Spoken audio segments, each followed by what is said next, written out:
Tara, my name is Amy and I'm going to be your nurse today. Hi. So can you tell me what brought you in today? My annual health screening. Okay, so I'd like to just start out by doing some orientation questions. Can you tell me what state we're in? Missouri. Okay, can you tell me your full name? Tara Lynn Tribune. Okay, can you tell me your date of birth? 2988. Okay, so are we currently in a shopping mall, grocery store, or a made-up clinical office? Clinical office. Perfect. Okay, so the next thing I'm going to do is I'm just going to assess your head and neck for symmetry, okay? So I'm just doing a visual inspection. I'm just going to take a look at your neck, tilt your head back slightly, and swallow once for me. Okay, can you smile for me? Okay, now frown. Okay. Okay, so the next thing that I'm going to do is I'm going to just palpate your skull and look through your hair, if that'd be okay. Okay. Okay, so we would want to move through the patient's head from the front to the back, and we're just palpating for any masses or lumps. Have you ever had any head trauma? No. No? Okay.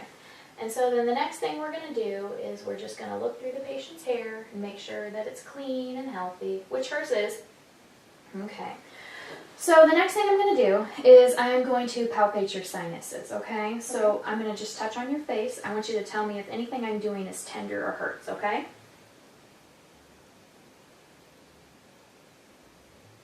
Do you have any pain there? No. Okay. So, let's see. The next thing I would do is I'm going to just palpate your neck for your lymph nodes, okay? Normally lymph nodes are not felt. Sorry, my hands are just a little cold. Any tenderness, anything that I'm doing? No. Okay, good. And I can't feel your lymph nodes, and that's exactly what's expected. So the next thing we're going to do is I'm going to assess your thyroid gland, okay? So, with this being said, I have a little bit of water right here. I'm going to have you just take a sip of water, tilt your head back just a little bit, and swallow, okay?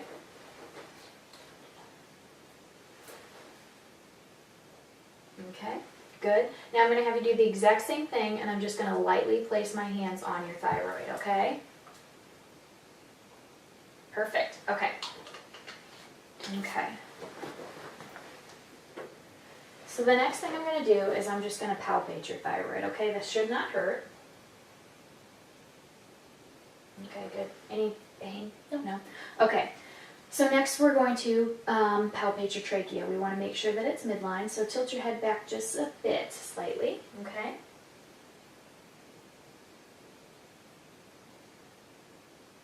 Okay, trachea is midline. And then at this point in time, we would just do one final look over of the head and the neck to make sure that everything is symmetrical. Tilt your head back just slightly one more time. Give me a nice swallow. Okay, so we're just assessing the jugular vein and also carotid arteries, which you would want to palpate one at a time to feel for the pulse. And everything is good. So the next thing that we're going to do is we're going to assess the nose. So first we would start by visual inspection of the outside of your nose. We would want to make sure it's symmetrical, which it is. It's the same color as the rest of your face, which is normal. That's what we want. I'm going to lightly just touch your nose. Tell me if anything hurts. No? No. Everything good? Yep. Perfect. Okay. So, I have my handy dandy pen light. Now I'm going to take a look up inside of your nose, okay? Okay. Tilt your head back just slightly. Oh. So at this point we're just looking for any type of deviation with your septum, any drainage, any lesions, bumps, lumps, and nothing is noted. So the next thing we're going to do is we're going to take a look inside of the patient's mouth. So I have my tongue depressor and my pen light. I'm going to have the patient say, ah. Say, ah. Good. So you're just going to do an overall visual inspection of the inside of the mouth. Everything looks good. One more time, ah. Good. Tonsils are normal size, soft. Oral mucosal is soft in general overall. No lesions or lumps or anything noted inside the patient's mouth. Everything seems to be normal, healthy, and moist. So the next part of our assessment is we're going to go over the cranial nerves. So we're going to start with cranial nerve 1, which is your olfactory nerve. So that's your sense of smell. So I'm actually going to test your sense of smell really quick. Before I start, I'm going to just assess nasal patency. So I'm going to cover one nostril, and I want you to give me a nice good deep breath in and out. Okay, good. Another one. Any trouble breathing? No. Okay, perfect. So I'd like you to close your eyes. Okay, I'm going to clog up, or plug, I should say. Okay, one of your nostrils, give me a nice good deep breath in. Okay, what do you smell there? Is it mint? Yep. Okay, you can open your eyes for just a second. Okay, close your eyes again. Now I'm going to have you smell again. Can you tell me what that is? Alcohol. Very good. Okay. So the next cranial nerve we're going to test is your optic nerve. So we're going to do this by, we're going to do a quick little vision test with a Snellen eye chart, which I have right here.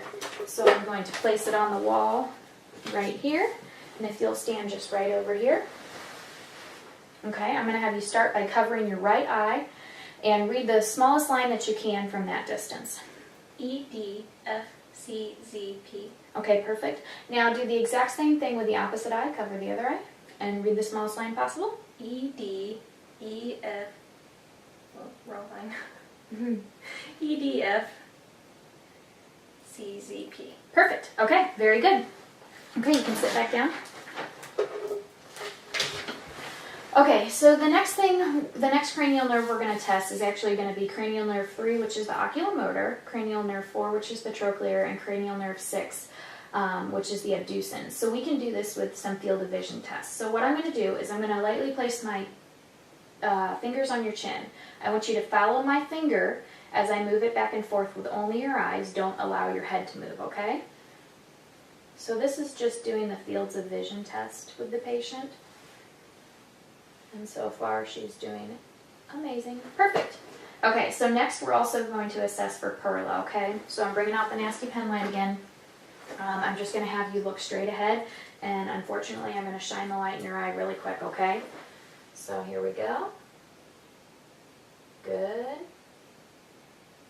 Once more. Perfect. So patient has perla, which means that pupils are equally round and reactive to light and accommodation, which just means that your eyes are adjusting how we would want them to, and both pupils are reacting at the exact same time also. So, perfect. Now we're going to do cranial nerve 5, which is trigeminal. I'm going to have you just do a few facial movements for me. Can you clench your teeth? Okay, good. Now can you open and close your mouth for me? Okay, very good. Okay, so we're going to move on to cranial nerve 7, which is your facial nerve. I'm going to have you raise your eyebrows up and down for me twice. Very good. Squeeze your eyes shut really tight. Okay. Now wrinkle your forehead. Your forehead doesn't wrinkle. Okay. We'll do cranial nerve number 8, which is the vestibular cochlear. So I'm going to have you stand up and face this wall right here. So this is called the whisper test. So what I'm going to do is I'm going to stand to the right side of you and I'm going to whisper 2 words. I'd like you to tell me what I'm whispering. Red and yellow. Okay, now I'm going to do the exact same thing except with different words on your left side. Green and purple. Green and purple. Perfect. Okay, you can sit back down. Okay, so now we're doing the cranial nerve number 9, which is glossopharyngeal, and then we'll also do cranial nerve 10, which is the vagus with these tests. So what I'm going to do is I'm going to bring back out the pen light and the tongue depressor, sorry. And I'm just going to take a look inside your mouth. I'm just looking to make sure that your uvula is midline, okay? So if you'll open your mouth again and say, ah. Very good, and her uvula is midline. The next thing we're going to test is your gag reflex, okay? So I'm very sorry. Okay, perfect. Sorry, I hate doing that to people. And then one more thing, I'm just going to observe you swallowing water, because that also tests these 2 nerves. Okay, good. And the patient didn't choke, so that's exactly what we want. So next we're going to do the spinal accessory nerve. So I'm going to do this, or I'm going to test the patient with this. I'm going to place my hands on your shoulders, and I'd like you to bring your shoulders up. Give me resistance. Don't let me push you down. Good. Okay, perfect. And then we'll do cranial nerve number 12, which is the hypoglossal, and I'm just going to have you do a few movements with your tongue. So stick your tongue straight out. Okay. Now move your tongue side to side. Okay, very good. Now try to touch your tongue to your chin. Okay, very good. I know it's weird stuff. So you did great on all of those. So the next part of the assessment is we're actually going to do I'm going to palpate, percuss, and auscultate your abdomen. So if you can lay on back for me. Is it okay if we just lift up your shirt? And my hands are kind of cold. So what you would want to start with anytime you're anytime you're assessing the abdomen is you always want to auscultate first, because you don't want to disrupt any of the peristalsis or normal bowel sounds by pushing or tapping on the patient's stomach. So what we would do is we would listen in all 4 quadrants. Before we start that, we would actually just do a quick visual examination, make sure that this patient's stomach is smooth, no lumps, lesions, bumps, or anything noted. You haven't noticed a hernia or anything lately, have you? No. Okay, good. So then what we would do is we are just going to listen in every single quadrant with the diaphragm. We would listen for a full 2 minutes before we would diagnose that there are absent bowel sounds if we haven't heard any. So we'll just take a quick listen.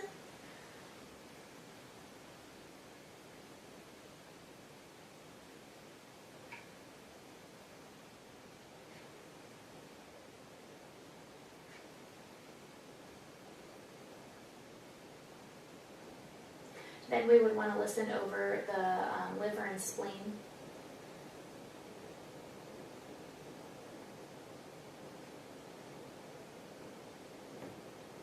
And we're just listening for vascular sounds. So Tara must have just recently eaten, because she has positive bowel sounds in all 4 quadrants. The next thing we're going to do is we're going to listen with the bell of the stethoscope, and we're going to listen to her epigastric area, umbilicus, aorta, and femoral area, just to make sure that there are no bruits. So we'll do that rather quickly.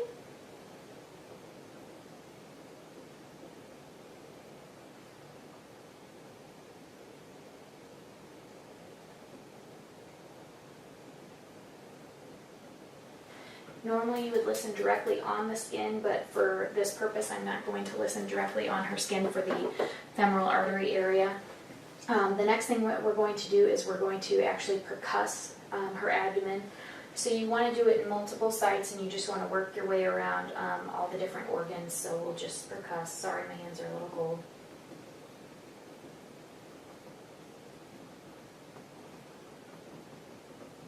Wow, your stomach's making a lot of noise.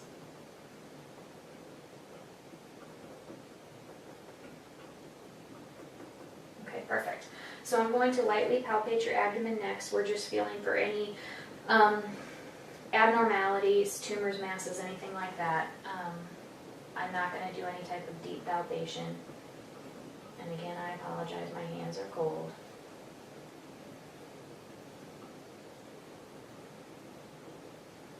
Was any of that painful? No. Okay, so you can go ahead, pull your shirt back down, and you can sit up for me. Okay, so the next thing that we're going to do is we're going to inspect or assess your thorax and your pericardium. So what you would want to do is you're just generally assessing the patient's breathing. So I'm going to have you just take some nice good deep breaths in and out. So you would want to make sure that the patient's breathing is symmetrical bilaterally. I'm going to have you stand up really quick and just face that wall. So you would want to assess the patient's chest and then raise both arms up for me. And then you're also going to assess her AP diameter. You can bring your arms back down, which her AP diameter is half of her chest, so that is normal. That's exactly what we want. The next thing I'm going to do is assess for any spinal deformities, curvatures, anything like that. So I'm going to lift up your shirt, and then I'm going to have you just bend over, touch your toes, and we're just basically looking to see if you have any curves in your spine. Okay, looks good. Okay, you can stand back up. Okay, awesome. Sorry. So she has no thoracic deformities noted. Now I'm going to have you just sit right back down on the bed. The next thing that we're going to do is, this is when you would just assess like patient's radial pulse and respiratory rate. Normally you would palpate the radial pulse for a full minute, but for this purpose we're only going to palpate for 30 seconds and we'll multiply by 2, and the other half of it we can assess the respiratory rate. You wouldn't tell the patient that you're assessing their respiratory rate because it might change their breathing pattern, but for this we're going to. So.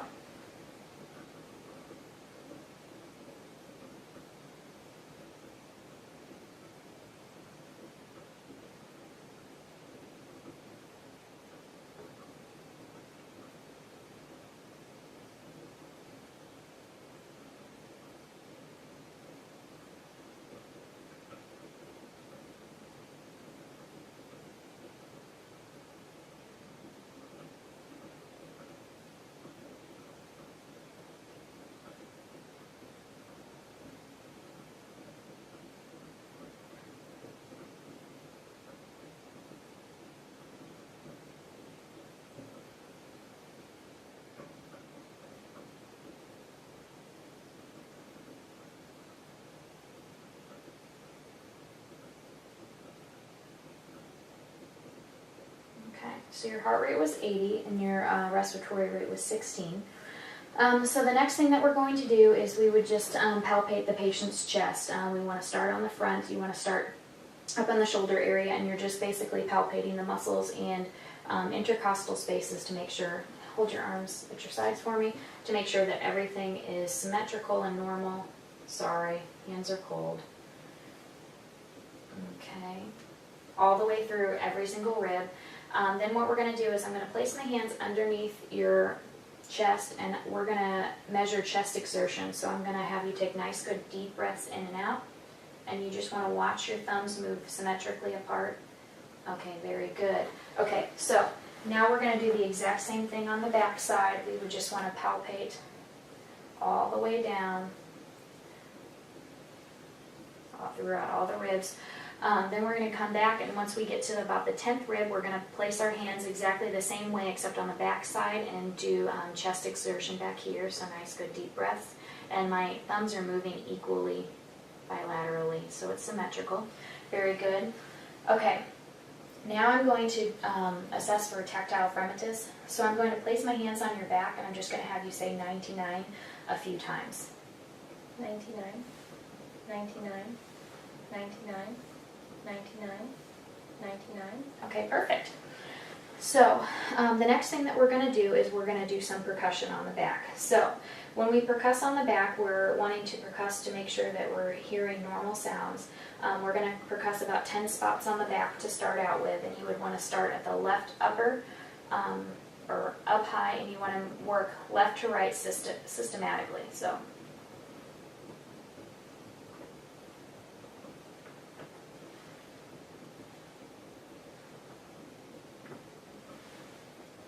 okay, perfect. The next thing we're going to do is we're going to percuss lateral chest, so I'm going to work side to side. You would want to do this in a systematic manner too. Also, you want to do 4 spots on each side. So.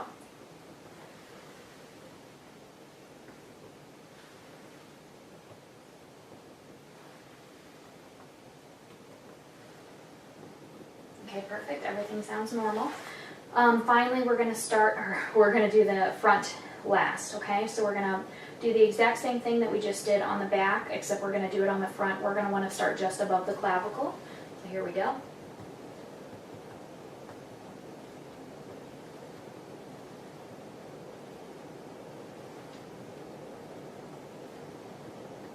Okay, and everything sounds normal.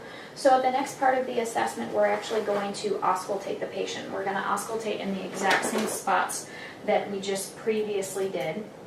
We're going to listen with the bell of the diaphragm of the stethoscope first, and then you would listen with the bell. For time purposes, we're only going to listen with the diaphragm.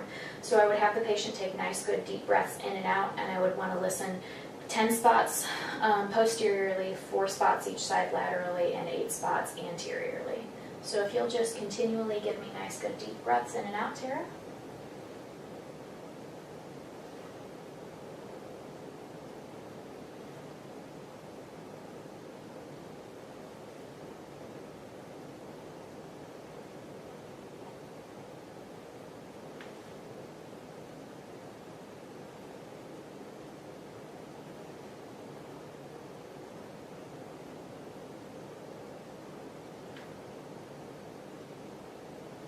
Okay, we're going to work around to the front. If you can place both arms at your sides, I'm just going to listen to laterally.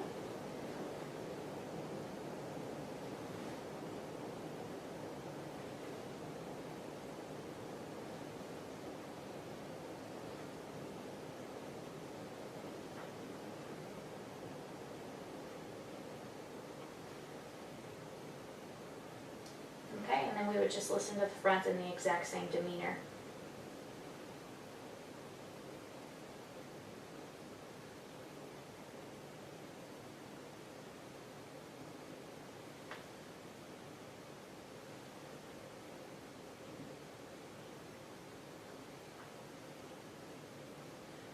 Okay, so for the next part of the assessment, actually we're going to do one more thing on the back side really quick I forgot to do.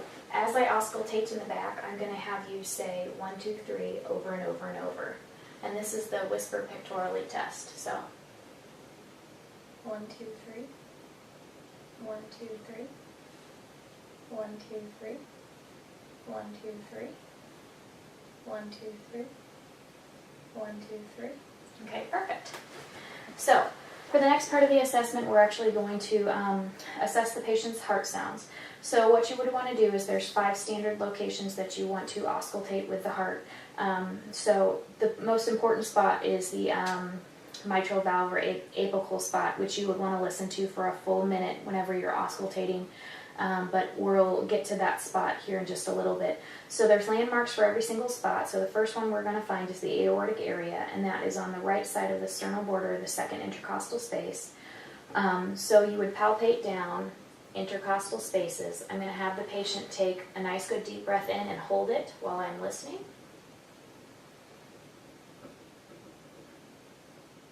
Okay, you can release. And at each spot you're going to want to listen to S1 and S2. If you hear any other abnormalities, you can go further with your exam. The next spot we're going to listen to is the pulmonic area, and that is on the left side of the sternal border, just directly across from where we were at, the second intercostal space. So again, I'm going to have you just take a nice good deep breath in and hold it. Okay, good. Now we're going to move down another intercostal space, so we're going to be at the third intercostal space. This is the second pulmonic area, and we're going to, so the third space down, but the second pulmonic area, a nice good deep breath in and hold it.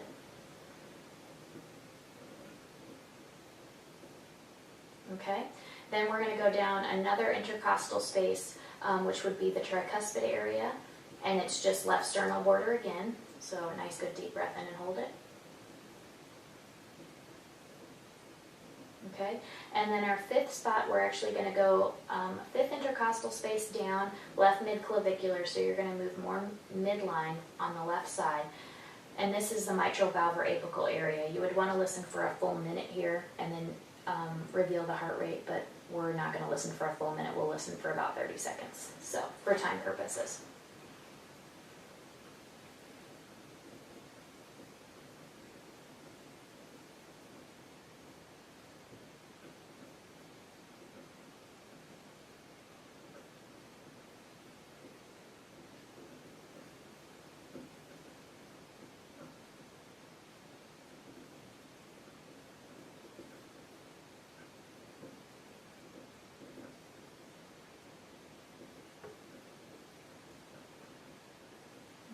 Heart rate is 68. So now we'll move on to the next part of the assessment, and that will be palpating peripheral pulses. So what we're going to do is we're actually going to start with the carotid pulses. You're going to want to palpate one at a time because you don't want to palpate them both at the same time. So we'll first find the one on the left, easy to find, then find the one on the right, easy to find, and they're both +2. And then you're going to want to listen with the belly of your stethoscope for the carotid pulse to make sure there's no abnormalities as far as bruits.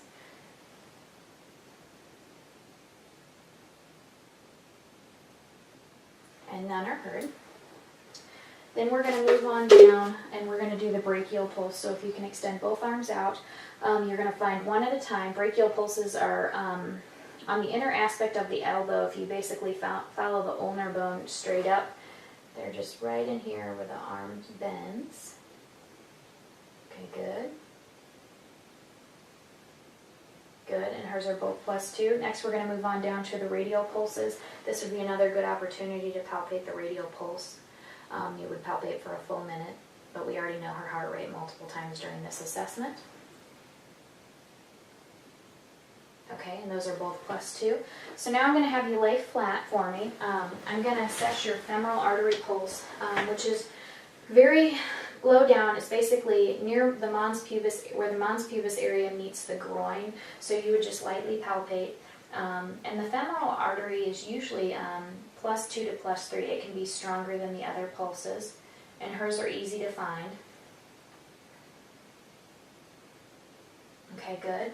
So now I'm going to have you roll over and I'm going to assess your popliteal pulses. So if you can lay on your stomach, you would lightly bend the patient's leg up, place your fingers in the popliteal space, and just feel for the pulse.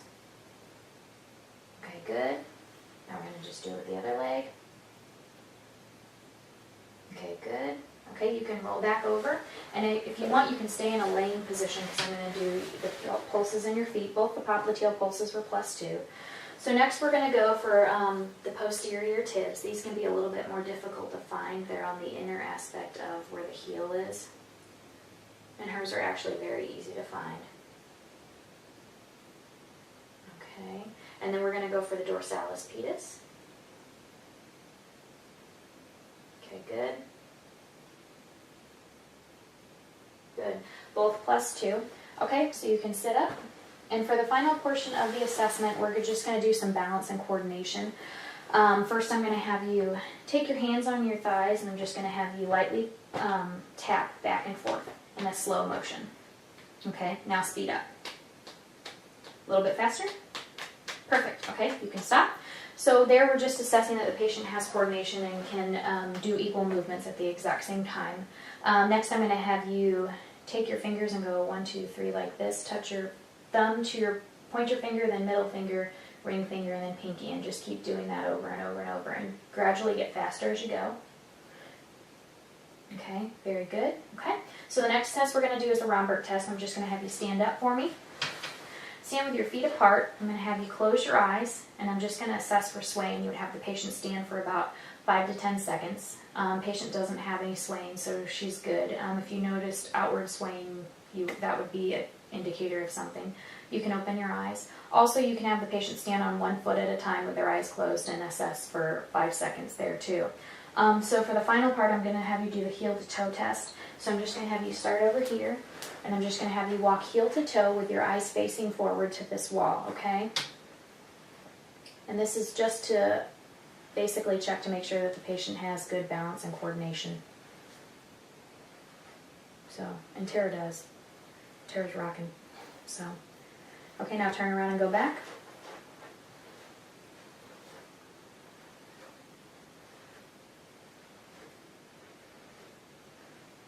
Okay, perfect. So our assessment is complete today. Tara, do you have any questions for me? No, I don't. Perfect. Thank you.